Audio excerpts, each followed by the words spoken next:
Hello everyone, physics, maths, chemistry, biology, science era के digital classroom से सीधा प्रसारण सेकंड फेज स्टार्ट हो चुका है।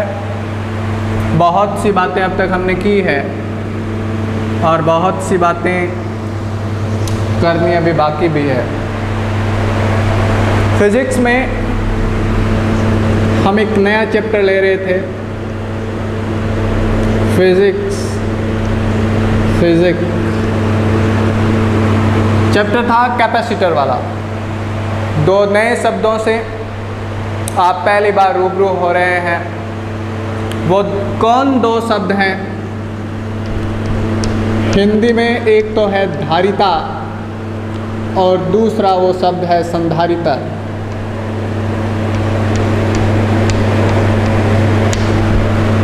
धारिता और संधारितर, अंग्रेजी में कैपेसिटेंस और कैपेसिटर। इस चैप्टर के बारे में जो बातें अब तक हमने की वो बिंदुवार आपने समझी होगी, अंतर को समझा होगा कुछ शब्दावलियों के। वो क्या क्या रहा? एक तो हमने ये देखने की कोशिश की कि चालक, कुचालक, और एक इस चैप्टर के लिए विशेष परावैद्युतांक या परावैद्युत पदार्थ, परावैद्युतांक नहीं, परावैद्युत पदार्थ। परावैद्युतांक के बारे में आपने फर्स्ट चैप्टर में पढ़ा। कंडक्टर क्या होता है, इंसुलेटर क्या होता है और डाइइलेक्ट्रिक क्या होता है। इसका अंग्रेजी में नाम है बच्चों डाइइलेक्ट्रिक। इन तीनों के अंतर को समझ पाना बेहद जरूरी। चालक जो अपने पास क्या रखता हो, मुक्त धारावाहक, या यदि हम ठोस पदार्थों की बात करें, अर्धचालकों की बात करने की बजाय, तो वो धारावाहक क्या होंगे? मुक्त इलेक्ट्रॉन। ऐसे पदार्थ जिनके पास मुक्त इलेक्ट्रॉन हो उन पदार्थों को हम चालक कहेंगे, यानी जिनसे धारावाहकों का आना जाना सुगमतापूर्वक हो। कुचालक, इंसुलेटर, जो धारा को स्टॉप करे, जो धारा प्रवाह नहीं होने दे, यानी ऐसे पदार्थों में मुक्त इलेक्ट्रॉन नहीं होते। आपने बहुत छोटी कक्षाओं में पढ़ा होगा कि ग्रेफाइट विद्युत धारा का सुचालक होता है जबकि हीरा विद्युत धारा का कुचालक होता है। उस वक्त आपने उसके लिए क्या आर्गुमेंट दिया कि ग्रेफाइट के पास मुक्त इलेक्ट्रॉन है, उसकी संरचना इस तरह की है, जबकि कुचालक हीरा होने का कारण उसके पास मुक्त इलेक्ट्रॉन नहीं होना है। परावैद्युत ऐसे पदार्थ हैं जो है तो एक तरह से कुचालक ही, इंसुलेटर ही, लेकिन बाहरी विद्युत क्षेत्र में, बाहरी विद्युत क्षेत्र में विद्युत प्रभाव का प्रदर्शन करते हैं, विद्युत प्रभाव का प्रदर्शन करते हैं। कैसे करते हैं इसकी चर्चा हम करने वाले हैं। डाइइलेक्ट्रिक सब्सटेंस, परावैद्युत पदार्थ, ऐसे पदार्थ जो बाहरी विद्युत क्षेत्र के आरोपण पर या बाहरी विद्युत क्षेत्र की उपस्थिति में विद्युत प्रभाव का प्रदर्शन करें, उन पदार्थों को हम क्या बोलते हैं? डाइइलेक्ट्रिक या परावैद्युत पदार्थ बोलते हैं। परावैद्युत पदार्थ दो तरह के होते हैं बच्चों, पोलर और नॉन पोलर।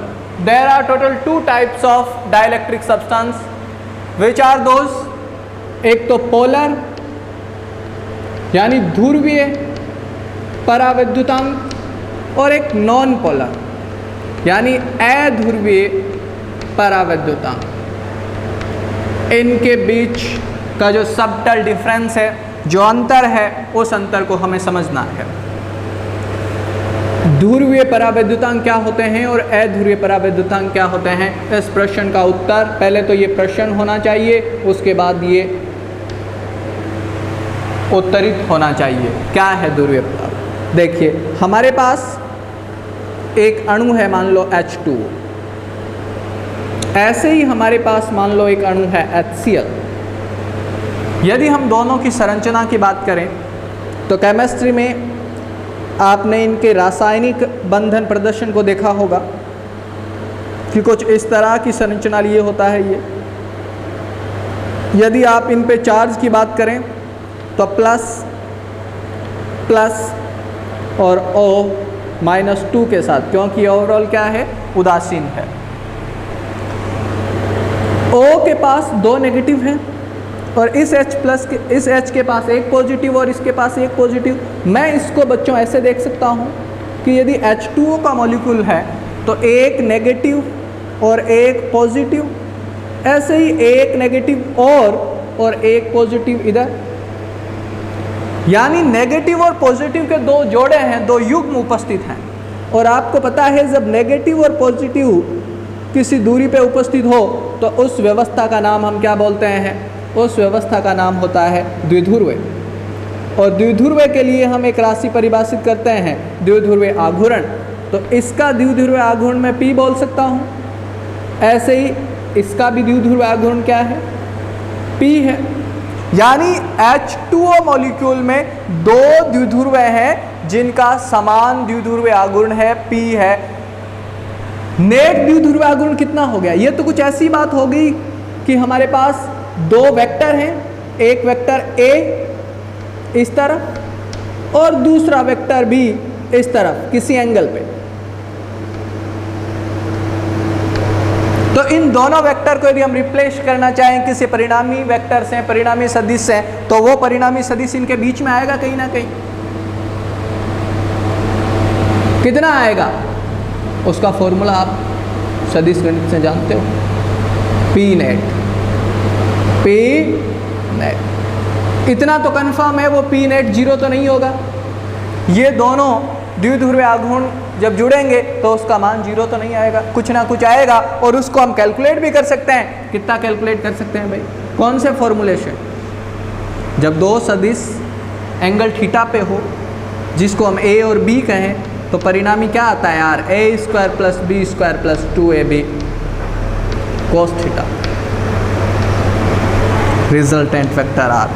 ऐसे ही इसका परिणामी द्विध्रुवीय आघूर्ण कितना आएगा? P नेट, इधर लिख रहे हैं हम, P net will be √P² + P² 2P² + 2P² और cos थीटा।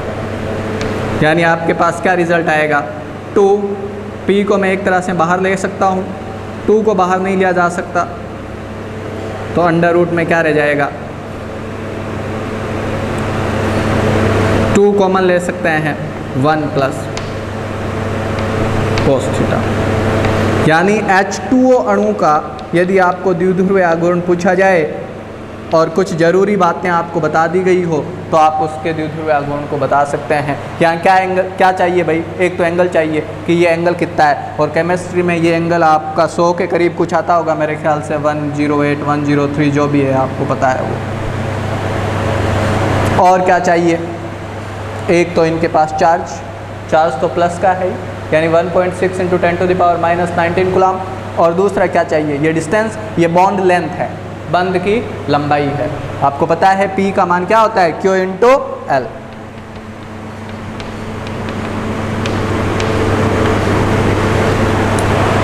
ये H2O का सर्जरी हुआ। यानी H2O को यदि हम द्विध्रुवीय आघूर्ण की पिक्चर के हिसाब से देखें तो मैं इस निष्कर्ष पे पहुंचूंगा। क्या निष्कर्ष पे पहुंचेंगे? कि H2O अणु का कुछ ना कुछ नेट द्विध्रुवीय आघूर्ण होता है। कितना होता है उसको कैलकुलेट हम कर सकते हैं जब हमें बॉन्ड लेंथ पता हो और ये बॉन्ड एंगल पता हो। यदि हम HCl की बात करें, HCl इस तरह का H+ और Cl- यही बॉन्डिंग पिक्चर है। यदि मैं इसको इस तरह से कहूँ कि मेरे पास एक तो प्लस आवेश यहाँ है और दूसरा माइनस आवेश यहाँ है, तो आप बहुत तेज़ी से कहेंगे कि सर ये भी द्विध्रुव है। जी बिल्कुल द्विध्रुव है ये। सर इसका भी द्विध्रुव आघूर्ण होना चाहिए, बिल्कुल होना चाहिए। कितना? P Q into L। Q कितना? 1.6 इंटू 10⁻⁻19 कूलम। और L कितना? वो तो डिपेंड करेगा कि HCl की बॉन्ड लेंथ कितनी होती है, जो कि आप फिजिक्स में ना पूछें, केमिस्ट्री में पूछिए कि HCl की बॉन्ड लेंथ कितनी होती है, कैसे हम उसको कैलकुलेट करें। यानी HCl अणु के पास भी क्या है? HCl अणु के पास भी क्या है? नेट द्विध्रुव आघूर्ण। HCl अणु का भी नेट द्विध्रुव आघूर्ण होता है। इससे भी मैं इस निष्कर्ष पे पहुंचा हूं। यदि हम बात करें CO2 की, किसकी बात करें? कार्बन डाइऑक्साइड की। या हम बात करें H2 की, N2 की, O2 की, यानी जिनमें कुछ खास तरह का समिति हो, जैसे CO2 की यदि हम बात करते हैं तो इस तरह का बॉन्डिंग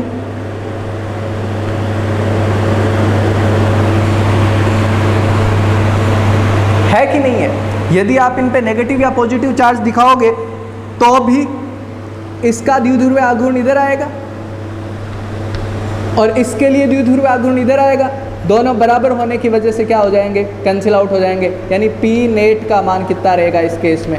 0। यानी CO2 का नेट द्विध्रुव आघूर्ण 0 होता है। ऐसे ही H2 की यदि हम बात करेंगे तो H और H में इस तरह की बॉन्डिंग होगी। यहाँ पे प्लस माइनस यदि आप दिखाओगे तो नेट द्विध्रुव आघूर्ण कैसे दिखाओगे? H के पास कितना है? इसके पास एक इलेक्ट्रॉन है और इसके पास भी कितना है? एक इलेक्ट्रॉन। और एक इलेक्ट्रॉन की शेयरिंग की वजह से क्या है आपका नेट द्विध्रुव आघूर्ण अब आएगा कि नहीं आएगा, वो डिपेंड करेगा कि इनके बीच में बॉन्डिंग कैसा है। आयनिक बॉन्डिंग है कि सहसंयोजी बॉन्डिंग है, या फिर आपने और अन्य तरह की बॉन्डिंग केमिस्ट्री में पढ़ी होगी। क्या निष्कर्ष पे पहुंचा मैं कि CO2 या जो सममित अणु है का नेट द्विध्रुव आघूर्ण क्या होता है? 0 होता है। CO2 एक ऐसा अणु है जिसका द्विध्रुव आघूर्ण का मान कितना होता है? 0। ऐसे बहुत से अणु हो सकते हैं, ऐसे सर बहुत से अणु हो सकते हैं। इस कहानी से सर हम क्या इस निष्कर्ष पे पहुंच जाएं कि कुछ अणु ऐसे हो सकते हैं, ऐसे हो सकते हैं जिनका P 0 हो, और कुछ अणु ऐसे भी हो सकते हैं, ऐसे भी हो सकते हैं जिनका नेट द्विध्रुव आघूर्ण यानी P 0 नहीं हो, अशून्य हो। यानी हमारे पास दो तरह के अणु हो सकते हैं। यदि हम उन अणुओं का डिफरेंस किस आधार पर देखें, उनका देखने का नजरिया क्या हो? द्विध्रुव आघूर्ण हो। उसी आधार पर अणुओं को क्या कहा गया? पोलर और नॉन पोलर। बताओ, सोचो जरा, पोलर किसको कहेंगे और नॉन पोलर किसको कहेंगे? पोलर का नाम से स्पष्ट है।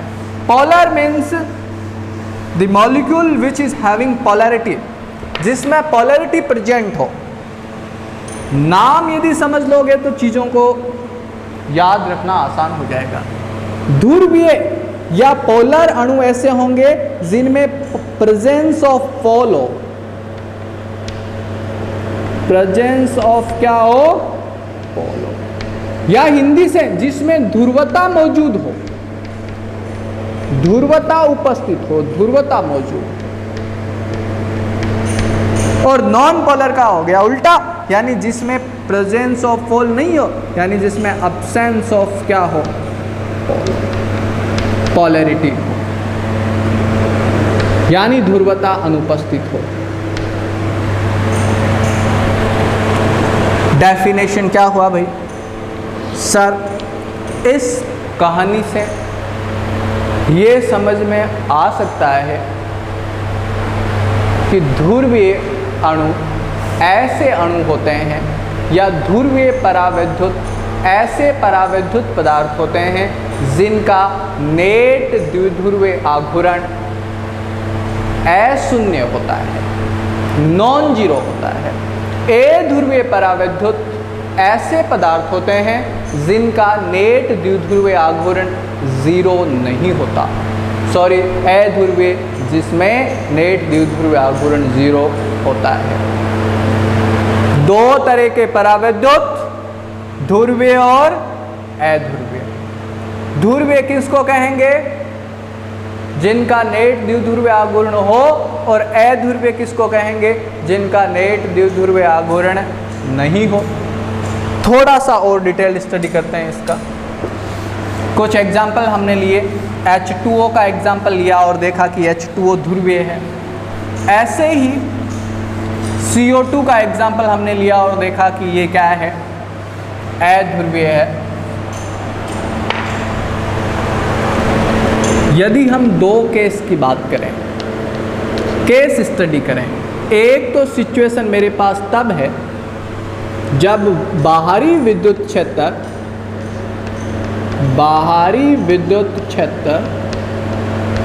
अनुपस्थित हो। बाहरी विद्युत क्षेत्र क्या हो? अनुपस्थित हो। और दूसरा केस जिसमें उपस्थित हो। दो तरह के पदार्थ हैं हमारे पास, एक तो है ध्रुवीय यानी पोलर, और एक है अध्रुवीय परावैद्युतांक यानी नॉन पोलर। ध्रुवीय होंगे तो ध्रुवीय पदार्थों में हर एक अणु, अरे पदार्थ तो अणुओं या परमाणुओं से मिलकर के ही तो बना होगा। ध्रुवीय पदार्थ में प्रत्येक अणु के पास कुछ ना कुछ नेट द्विध्रुवीय आघूर्ण जरूर होगा, यानी प्लस माइनस हो सकता है, माइनस प्लस हो सकता है, माइनस प्लस हो सकता है, प्लस माइनस हो सकता है, प्लस माइनस की ये व्यवस्था और ये व्यवस्था। ये यदि पिक्चर में आपको दिखाऊं तो आप क्या कहेंगे? आप ही बताइए सर, क्या कहेंगे? माइनस से प्लस की ओर P, माइनस से प्लस की ओर द्विध्रुवीय आघूर्ण P, सदी से ये माइनस से प्लस की ओर P, माइनस से प्लस की ओर P, माइनस से प्लस की ओर P, और माइनस से प्लस की ओर।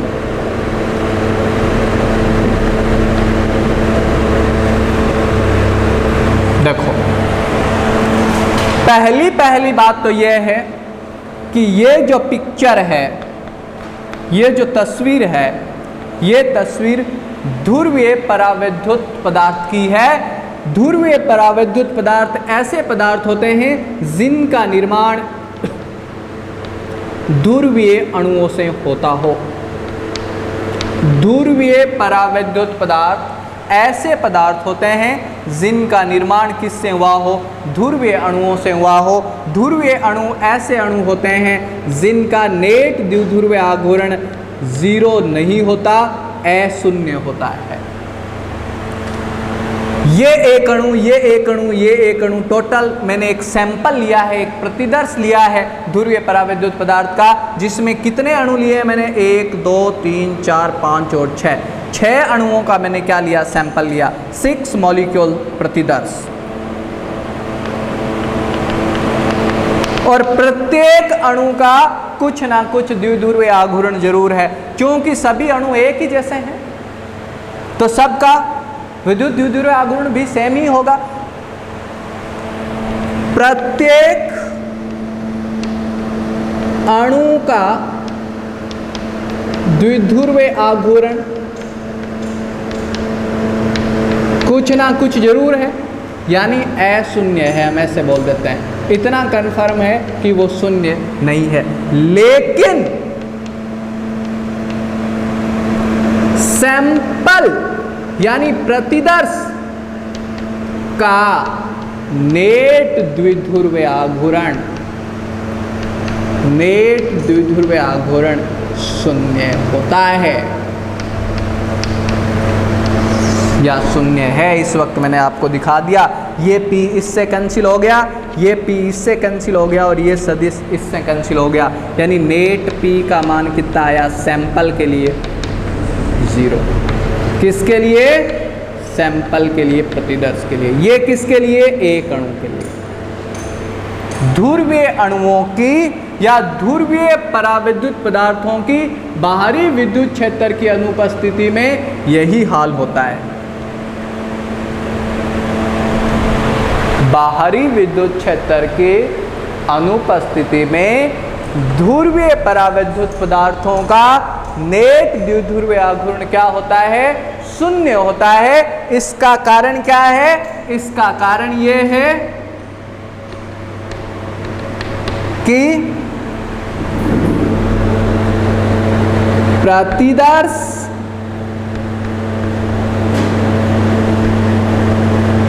किसी तापमान विशेष पर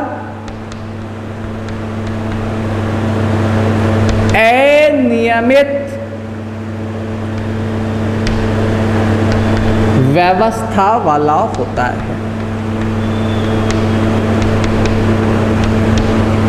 बाहरी विद्युत क्षेत्र की अनुपस्थिति में जब आपने ध्रुवीय पराविद्युत पदार्थों का सैंपल लिया है, प्रतिदर्श लिया है, तो प्रत्येक अणु अपने आप को ऐसे एडजस्ट किए हुए होता है कि सैंपल का नेट द्विध्रुवीय आघूर्ण क्या है? 0। ये अणु अपने आप को इस हिसाब से व्यवस्थित करे हुए होते हैं कि टोटल सैंपल का नेट द्विध्रुवीय आघूर्ण क्या है?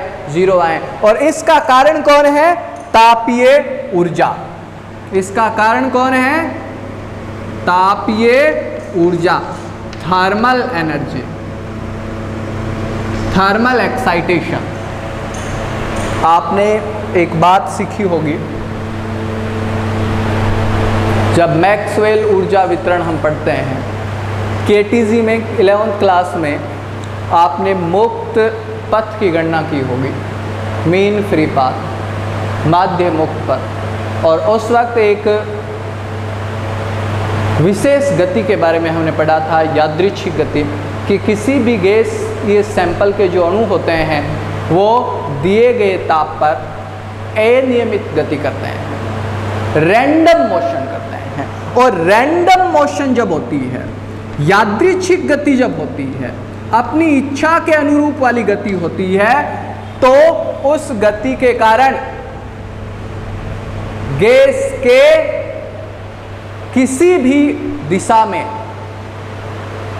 किसी भी तरह की कोई नेट गति नहीं होती, यानी किसी भी तरह का कोई नेट मूवमेंट नहीं होता। जितने किसी पर्टिकुलर डायरेक्शन में अणु जा रहे होते हैं, उतने के उतने अणु उस दिशा विशेष की विपरीत दिशा में भी आ रहे होते हैं। यानी माध्य वेग जो होता है वो 0 होता है। मेन वेलोसिटी कितना होता है? 0 होता है।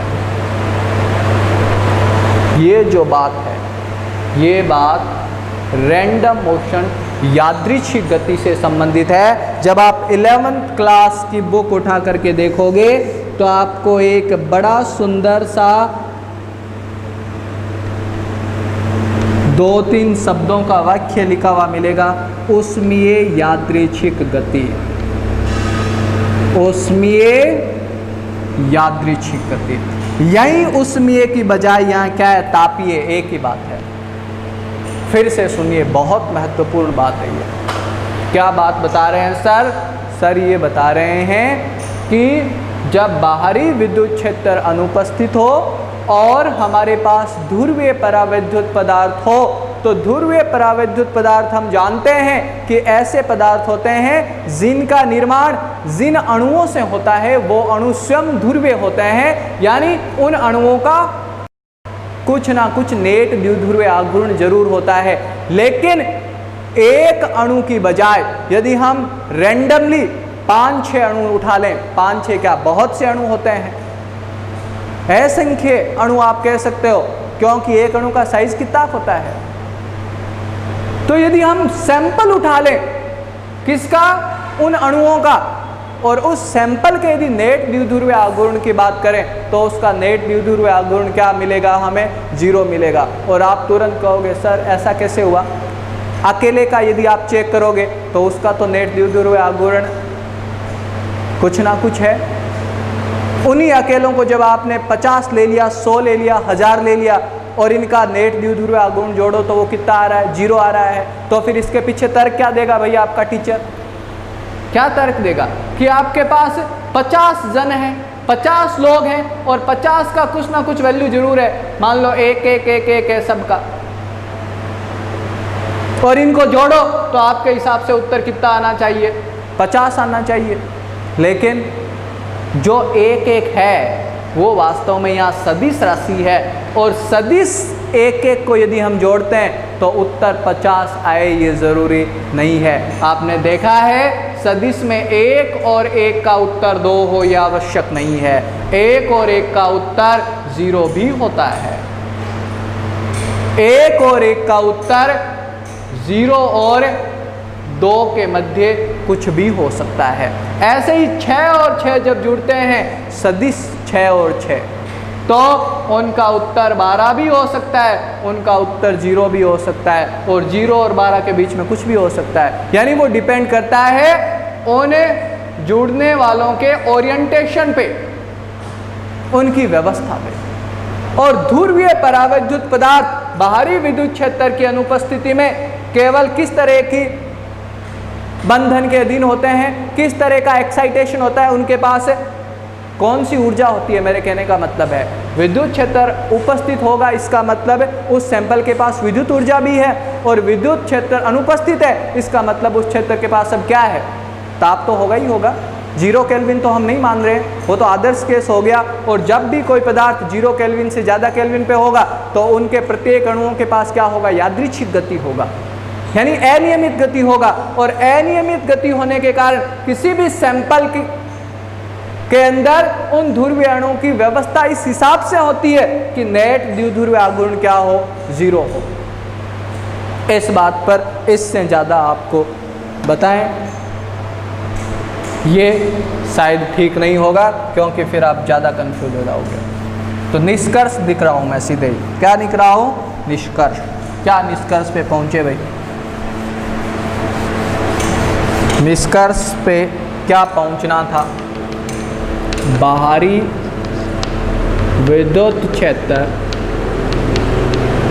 की अनुपस्थिति में, बाहरी विद्युत क्षेत्र की अनुपस्थिति में ध्रुवीय परावैद्युत पदार्थ जिसका निर्माण ध्रुवीय अणुओं से हुआ है, ध्रुवीय अणुओं से हुआ है का या के लिए व्यक्तिगत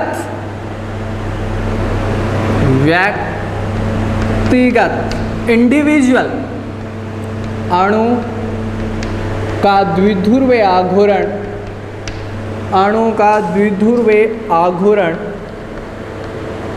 अशून्य होने के बावजूद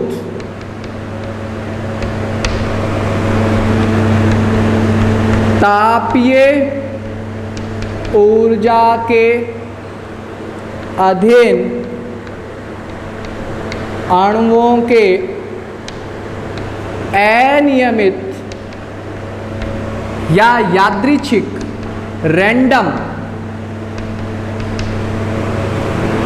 व्यवस्था के कारण सैंपल का प्रतिदर्श का, सैंपल मतलब प्रतिदर्श, सैंपल का नेट द्विध्रुवीय आघूर्ण शून्य ही होता है। पिक्चर यदि बनाना चाहोगे तो पिक्चर कैसी बनेगी? माइनस प्लस, इसको कैंसिल करने के लिए चाहे सैंपल में आप कहीं पे भी दिखा दो, कैंसिल करने वाला जरूर होना चाहिए, प्लस माइनस, माइनस प्लस। इसका कैंसिल करने के लिए भी आप सैंपल में चाहे किधर ही दिखा दो, लेकिन कैंसिल करने वाला जरूर होना चाहिए, प्लस माइनस, माइनस प्लस। इसका कैंसिल करने के लिए भी सैंपल में कहीं ना कहीं इस तरह का जरूर होना चाहिए। ये सैंपल है और इस सैंपल में व्यक्तिगत अणु का द्विध्रुवीय आघूर्ण 0 ना होने के बावजूद ओवरऑल सैंपल का द्विध्रुवीय आघूर्ण क्या है? 0 है। ये कब का कंडीशन है? जब E का मान क्या हो? 0 हो, यानी एक्सटर्नल इलेक्ट्रिक फील्ड अनुपस्थित हो। एक्सटर्नल इलेक्ट्रिक फील्ड क्या हो? आपका एब्सेंट हो। यदि हम इसी सैंपल पे बाहरी विद्युत क्षेत्र का आरोपण कर दें तो क्या होगा? सोचो, ये सैंपल है, इस सैंपल का निर्माण किससे हुआ? किस चीज़ का सैंपल है ये? ध्रुवीय अणुओं का। तो बाहरी विद्युत क्षेत्र की उपस्थिति ले लेता हूं मैं। बाहरी विद्युत क्षेत्र की उपस्थिति का मतलब क्या हो गया कि इस सैंपल पे, ये सैंपल मेरे पास फिर से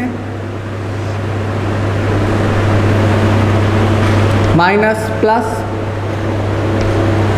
plus minus, minus plus, plus minus, minus plus और प्लस माइनस। मैंने मान लो इस दिशा में विद्युत क्षेत्र का आरोपण कर दिया इस पर।